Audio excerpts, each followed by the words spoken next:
Salam kerahiman. Hari ini 25 Oktober. Kita akan baca dari nomor 1447. Kita mulai ya. Dalam nama Bapa dan Putra dan Roh Kudus. Amin. Oh, betapa menyakitkan hatiku bahwa banyak jiwa sedemikian jarang menyatukan diri denganku dalam komuni kudus. Aku menantikan jiwa-jiwa itu, tetapi mereka acuh tak acuh terhadap aku. Aku mengasihi mereka dengan mesra dan tulus, tetapi mereka tidak percaya kepadaku. Aku ingin melimpahkan rahmatku kepada mereka, tetapi mereka tidak mau menerimanya. Mereka memperlakukan aku sebagai barang mati, padahal hatiku penuh dengan kasih dan kerahiman. Agar engkau dapat mengetahui sekurang-kurangnya sebagian dari penderitaanku, bayangkanlah ibu yang paling penuh kasih, ia sangat mengasihi anak-anaknya, tetapi anak-anak itu mencampakkan kasihnya. Bayangkan kepedihan hatinya, tidak seorang pun mampu menghibur dia. Itulah gambaran dan lukisan samar mengenai kasihku. Itu semua yang Yesus katakan ya. Kalau baca diary Faustina tulisannya bold, tulisannya dengan huruf tebal, itu artinya kata Yesus. Yesus berkata. Di situ dikatakan, oh betapa menyakitkan hatiku bahwa banyak jiwa sedemikian jarang menyatukan diri denganku dalam komuni kudus. Yesus katakan banyak jiwa yang jarang menerima komuni kudus. Padahal di satu pihak Yesus sangat rindu ingin sesering mungkin bersatu dengan kita. Sebetulnya setiap orang Katolik yang sudah dibaptis, sudah menerima komuni pertama, dia sudah bisa menerima komuni setiap hari. Kalau saya sekarang, seumur saya, kita kan aktivitas juga sudah berkurang ya. Bangun juga biasanya lebih pagi. Tapi masih ada aja yang orang lebih banyak mengisi waktunya dengan bangun siang, santai-santai. Padahal di setiap paroki ada misa pagi biasanya, atau misa sore ya, atau ada misa harian. Nah, kalau kita mau ketemu Tuhan, kita sebetulnya bisa menyediakan waktu untuk bertemu dengan Tuhan dalam perayaan Ekaristi. Kalau misa harian kan pendek, paling setengah jam ya. Tapi kalau saya tanya beberapa teman, mereka lebih pilih 1 minggu sekali aja udah cukup. Bahkan ada juga yang maunya ke gereja, tapi karena hujan jadi nggak jadi. Karena yang jemput nggak jadi jemput, jadi nggak jadi. Karena nggak ada teman ke gereja, jadi nggak jadi. Aduh, alangkah sayangnya. Sekarang baru lebih terasa. Setelah masa COVID ini, baru terasa betapa dulu sebelum masa COVID kita sangat leluasa untuk pergi ke perayaan Ekaristi. Untuk menerima komuni, untuk misa pagi, untuk dengerin firman, untuk adorasi, untuk jalan salib, untuk banyak hal. Sekarang dengan adanya corona, COVID, keinginan untuk pergi aja udah nggak ada. Nah, saya nggak tahu teman-teman yang lain yang sebetulnya saya pernah bilang juga sama teman saya ya, seumuran ya, udah pensiun, seumuran, bangun lebih pagi, pergi ke gereja, cuma setengah jam kok. Merasakan kehadiran Tuhan ya. Tapi tetap aja enggak, saya di rumah harus bebersih, saya di rumah harus masak. Banyak aja ada alasannya ya. Sehingga di sini mungkin Yesus berkata sebetulnya mereka punya kesempatan untuk menerima komuni kudus, untuk datang ke perayaan Ekaristi. Tapi alasan-alasan duniawi yang masih terus ada. Yang membuat mereka jadi jarang menerima komuni. Mereka tidak tahu tentang mulianya sakramen Ekaristi. menerima tubuh dan darah Kristus. Memang betul, kalau kita enggak menghayati, kalau kita enggak tahu, rutinitas aja, dapat hosti, kenyang juga enggak, rasanya juga enggak ada ya. Tapi kita harus tahu dulu kenapa ada perayaan Ekaristi. Perayaan Ekaristi itu adalah perayaan syukur, di mana Yesus mempersembahkan tubuhnya, darahnya, keseluruhannya untuk menyelamatkan kita. Dan dia memberikan kekuatan untuk kita semua, untuk melangkah dalam hidup kita sehari-hari melalui komuni kudus. Jadi luar biasa sebetulnya ya, rahmat yang kita terima. Tapi karena mereka nggak tahu, mereka datang juga asal-asalan, ya mumpung bangun pagi, karena nggak hujan, karena dijemput teman, karena sekalian mau pergi ke tempat tertentu di mana janjiannya ketemunya di gereja, maka dia baru pergi ke perayaan Ekaristi. Ada lagi satu cerita ya. Dulu ada seorang bapak yang selalu mengantar anaknya ke sekolah. Nah, karena harus sekolah pagi, di mana sekolahnya juga bersebelahan dengan gereja, maka setiap pagi dia setelah mengantar anaknya sekolah, dia ke gereja. Bertahun-tahun. Tapi setelah anaknya lulus, nggak sekolah di situ lagi, si ayah nggak ke gereja lagi. Ini menjadi satu pertanyaan sebetulnya ya. Dia pergi ke gereja itu karena sekalian nganter atau memang dia ada kerinduan untuk bertemu Tuhan. Itu dievaluasi sendiri ya. Ada yang datang terima komuni atau datang ke perayaan Ekaristi ya asal datang aja, yang tadi saya bilang. Mereka juga nggak gitu percaya, nggak terlalu percaya dengan mujizat Ekaristi. Mereka asal sambut aja, tapi juga nggak berpikir bahwa hal itu bisa mempererat. Kalau kita setiap hari, sama seperti kita minum suplemen ya, setiap hari kita minum suplemen itu, sedikit banyak suplemen itu akan berpengaruh dalam tubuh kita.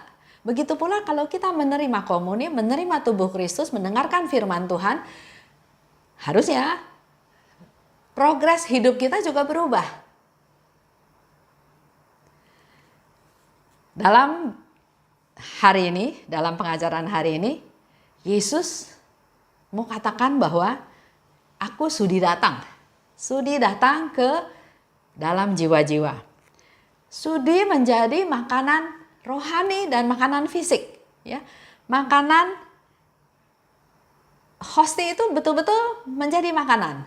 Contoh seperti yang saya pernah cerita ya, Theresia Neumann ya, orang Jerman. Dia berpuluh-puluh tahun hidup hanya dari hosti kudus. Minum juga enggak. Ya. Jadi hosti itu betul-betul makanan secara fisik dan juga makanan secara rohani. Yesus siap mencurahkan segala macam rahmat, tapi manusia hanya nerima aja. Enggak dipakai. Nggak ada kelanjutannya. Contoh yang gampang. Ada seorang ibu, dia emosinya gampang naik ya. Jadi dia berdoa minta kesabaran. Tuhan kasih kesabaran. Tapi pada waktu dia menghadapi masalah, dia nggak pakai rahmat kesabaran itu. Yang dia pakai adalah emosinya lagi naik, marah. Sebetulnya Tuhan menjawab doanya untuk diberi roh kesabaran. Tapi dia nggak pakai. Roh kesabarannya tetap ada, yang dia pakai adalah roh egonya, sayanya. Ya, itu yang terjadi. Jadi kita menerima rahmat, tapi rahmat itu nggak kita pakai.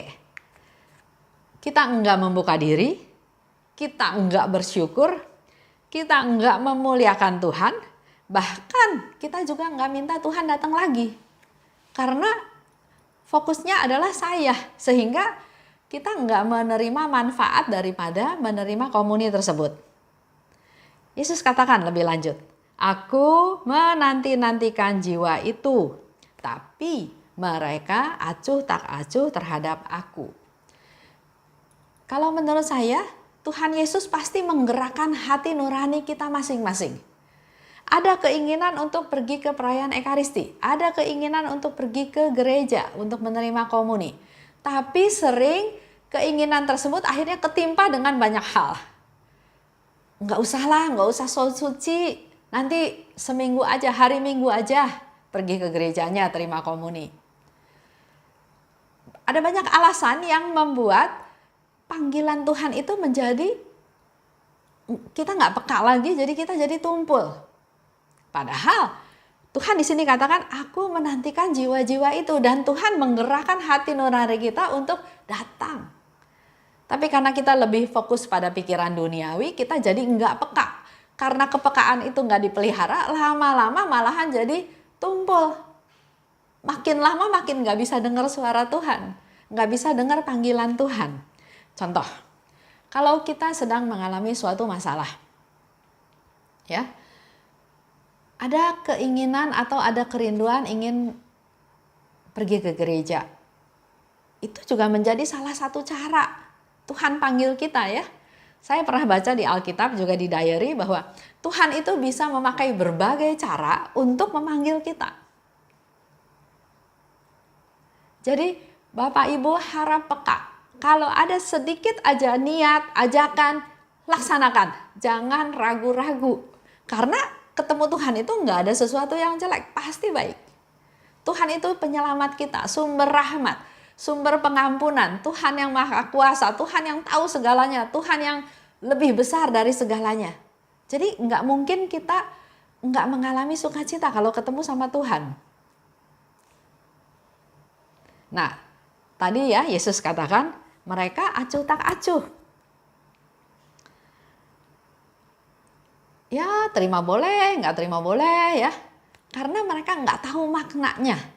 Nah, saya harap dengan bulan Oktober ini, bulan kita bicara bahas tentang Ekaristi, ada tambahan lagi tentang Carlo yang menjadi Beato, di mana itu juga bicara tentang mujizat Ekaristi. Semoga kita-kita yang tadinya masih suam-suam kuku, yang masih seperti robot, yang nggak terlalu peduli atau nggak percaya, ayo kita percaya bahwa ada banyak mujizat dalam perayaan Ekaristi, dalam Komuni Kudus.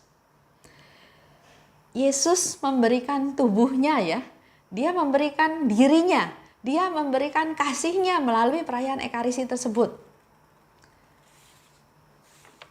Dikatakan oleh Yesus, aku mengasihi mereka dengan mesra dan tulus, tapi mereka tidak percaya kepadaku. Coba direfleksi ke diri masing-masing ya. Sekarang coba dengarkan Yesus sedang berkata kepada kita pribadi lepas pribadi. Aku mengasihi kamu dengan mesra dan tulus, tapi kamu tidak percaya kepadaku. Melalui kata-kata ini saya mau katakan bahwa kita jangan ragu sama kasihnya Tuhan. Kasihnya manusia itu bisa kecampur sama kepentingan pribadi. Contoh yang gampang, saya baik sama dia karena dia baik sama saya. Jadi ada sebab akibat, ada kepentingan. Saya baik sama dia karena saya butuh dia. Saya baik sama dia karena melalui dia saya bisa dapat koneksi. Jadi ada sebab akibat, ada kepentingan. Tapi kalau kasih Tuhan itu kasih yang walaupun, kasih yang tanpa syarat. Yesus katakan, aku mengasihi kamu. Dia nggak pakai syarat apa-apa. Oleh sebab itu, jangan kita nggak percaya kepada Tuhan. Maka, kalau kita mau supaya kasih kita juga menjadi murni, maka kita harus punya iman. Karena iman itu bisa menerobos sesuatu yang nggak kelihatan. Iman itu adalah sesuatu yang menerobos dari sesuatu yang kelihatan, masuk melalui yang kelihatan. Nanti kita bisa menuju pada sesuatu yang tidak kelihatan. Itu iman. Sering kita hanya lihat secara fisik. Secara fisik dia baik, saya lihat dia baik. Ya baik, ya itu secara fisik. Tapi kalau kita punya iman, kita bisa melihat sesuatu yang kelihatan baik. Nanti di balik itu kita bisa melihat sesuatu yang nggak kelihatan, yang artinya lebih besar. Contoh konkret ya, Saya menerima komuni. Komuni itu hosti ya, kelihatan. Tapi di dalam hosti itu ada yang tidak kelihatan, yaitu Yesus yang bertahta. Yesus yang nggak kelihatan, yang mau masuk ke dalam diri saya dan akhirnya dia bertahta dalam hidup saya. Jadi kalau kita punya iman, kita melihat sesuatu dari yang kelihatan, hosti, masuk ke sesuatu yang tidak kelihatan, yaitu Yesus yang kita sambut bertahta dalam diri kita. Yesus katakan lagi, aku ingin melimpahkan rahmatku pada mereka, tapi mereka tidak mau menerimanya. Ini Yesus yang bilang ya, Yesus mau memberikan rahmat, tapi mereka nggak mau terima rahmat tersebut. Contoh, relasi suami istri. Ribut terus ya, sudah menikah lebih dari 20 tahun. Si istri punya pendapat yang menurut dia benar, si suami juga punya pendapat yang menurut dia benar. Jadi pernikahan selama 20 tahun lebih itu enggak mendapat titik temu, malahan makin renggang. Karena masing-masing bertahan di pendapatnya sendiri yang merasa benar. Kalau kita balik lagi ke janji pernikahan, dua menjadi satu. Mencintai, menghormati dalam untung dan malang, dalam sehat dan sakit.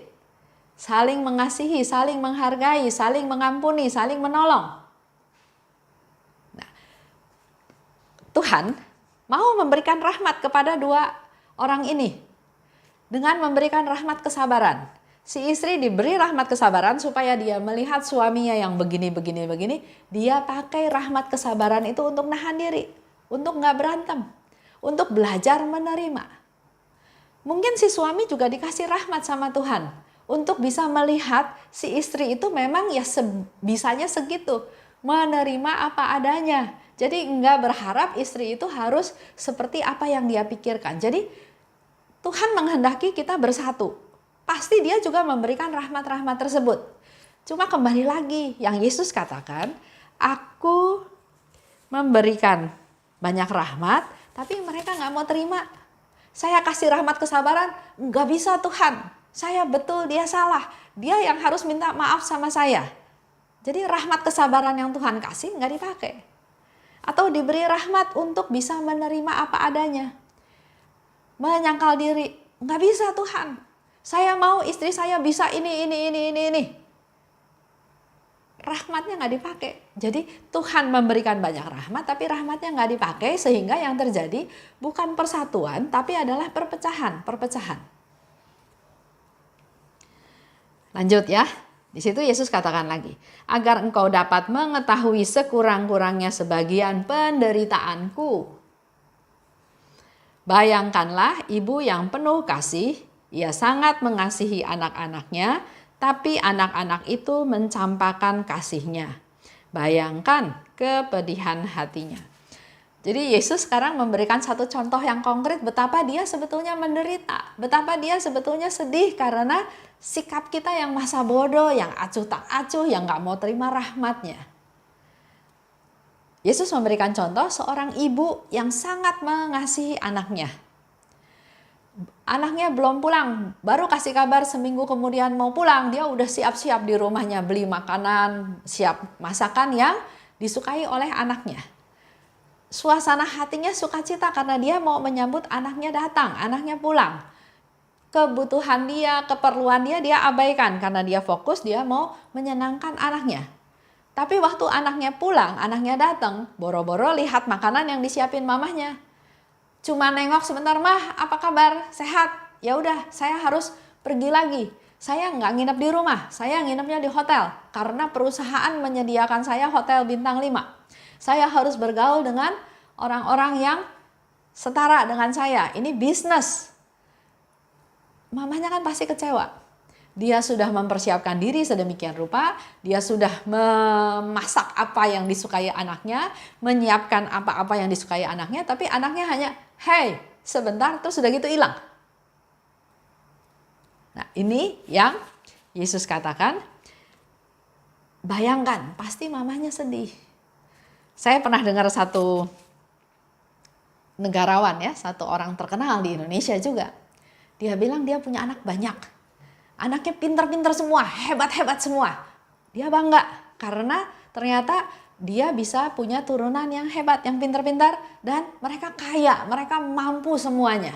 Dia sebagai orang tua dia merasa berhasil karena anaknya mandiri, sukses, terkenal. Tapi setelah istrinya meninggal, dia baru merasakan hidup dia itu sebetulnya sendiri, kesepian. Enggak seperti yang dia bayangkan suatu keluarga yang bahagia, karena setelah istrinya meninggal, dia baru kerasa bahwa dia ini nggak punya siapa-siapa. Memang dia punya anak banyak, tapi anaknya sibuk dengan kesibukannya masing-masing, dengan keluarganya masing-masing, dengan anaknya masing-masing, dengan aktivitasnya masing-masing. Nengok dia aja udah nggak ada waktu. Ini juga sama ya, satu perumpamaan di mana dia katakan, saya gagal jadi orang tua. Karena ternyata saya di masa tua saya yang saya alami adalah seperti ini. Kesepian, punya uang banyak juga nggak ada gunanya. Punya anak banyak juga nggak kerasa punya anak karena semua sibuk masing-masing. Nah begitu pula kita balik dengan ceritanya Yesus dalam perayaan Ekaristi, dalam Komuni Kudus. Dia sangat menantikan kita datang. Dia ingin bersatu, dia ingin memberi kesukaan kita, dia ingin memberi kebutuhan kita, dia ingin memberikan apa yang dia punya. Tapi kita cuma datang, hey, udah itu pulang, nggak anggap semuanya lagi. Bahkan Yesus dianggap benda mati, diterimanya acuh tak acuh, nggak penting seolah-olah. Lanjut ya. Kita harus tahu juga bahwa si jahat itu selalu memerangi kasih. Jadi Yesus yang adalah kasih ingin memberikan kasihnya kepada ciptaannya, kepada kita semua. Tapi ingat, ada si jahat yang nggak suka kalau kita mengalami kasih Tuhan. Maka si jahat ini harus dilawan. Harus dilawan, jangan diikuti. Nah, si jahat ini apa yang tadi diceritakan? Banyak gangguannya. Pekerjaan, karir yang makin hebat, kekayaan yang makin numpuk, kesibukan, gaya hidup, macam-macam ya. Tanpa kita sadari kita sudah masuk ke dalam godaan-godaan tersebut. Sederhana aja, si jahat itu bisa masuk ke sikap kita yang acuh tak acuh. Sikap kita yang sibuk sama urusan lain. Sehingga kasih yang Tuhan berikan kepada kita itu nggak berkembang. Kalau kita sibuk bisnis, karir, pangkat ya, yang terjadi adalah persaingan, rebutan kursi. Otomatis ada hal-hal yang mungkin secara tidak halal atau tidak wajar dilakukan karena mau rebut itu. Jadi bukan cinta yang berkembang, tapi yang berkembang adalah permusuhan. Merasa hebat, rakus, kesombongan, dan banyak hal. Nah inilah yang harus kita lawan. Dan kita lawan melalui Komuni Kudus. Menerima firman Tuhan, mendengarkan Tuhan, membiarkan Tuhan berkarya dalam hati kita, membuat hati kita peka untuk melaksanakan kasih yang dari Tuhan, maka pelan-pelan si jahat itu tidak akan mempengaruhi kita lagi atau menguasai kita lagi. Itu aja untuk hari ini ya. Kita tutup dengan doa. Dalam nama Bapa dan Putra dan Roh Kudus, amin. Allah Bapa yang Maha Baik, kami bersyukur dan berterima kasih karena kami semakin lagi diberi pencerahan oleh-Mu mengenai kerinduan akan Putramu Tuhan kami Yesus Kristus bersatu masuk ke dalam diri kami masing-masing.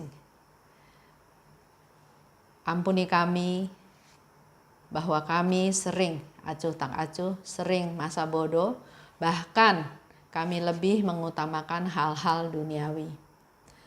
Ampuni kami ya Tuhan karena kami berdosa, karena kami sudah menyia-nyiakan kasih yang berasal daripada-Mu. Dan melalui kesempatan ini kami juga mau berdoa untuk kedua orang tua kami masing-masing Tuhan yang sudah melahirkan kami, yang membesarkan kami, yang barangkali sampai hari ini kami juga belum membuat mereka senang. Ampuni kelalaian kami ya Tuhan, agar kami masih tetap diberi waktu untuk bisa bersama dengan mereka, mengasihi mereka, memperhatikan mereka di masa tuanya. Terima kasih Tuhan, dalam nama Yesus kami berdoa dan bersyukur. Amin. Dalam nama Bapa dan Putra dan Roh Kudus. Amin. Salam kerahiman.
agar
jiwa